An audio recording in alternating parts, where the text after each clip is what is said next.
soldier who never blows his composure. Even though I hold the weight of the whole world on my shoulders, I ain't never supposed to show it. My crew ain't supposed to know it.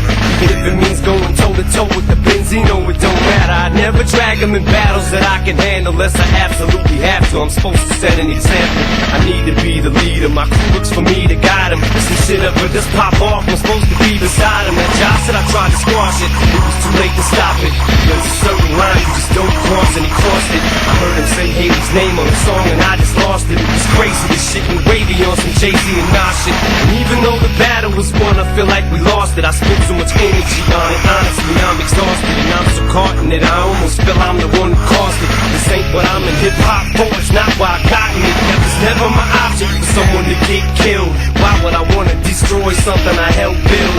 That wasn't my intentions. My intentions were good. I went through my whole career without ever mentioning it. That was just out of respect for not running my mouth and talking about something that I knew nothing about. Frustrates, homie, stay out. This just wasn't my beef, so I did. I just fell back, watched and gritted my teeth while he's all over TV. Down talking to man who literally saved my life. Like fuck it, I understand this is business, and this shit just isn't none of my business. But still knowing this shit can pop off at any minute.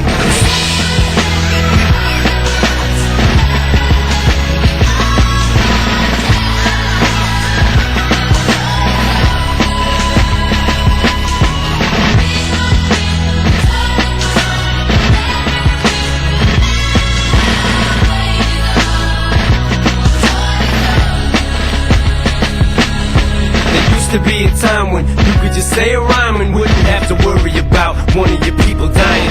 But now it's elevated, cause once you put someone's kids in it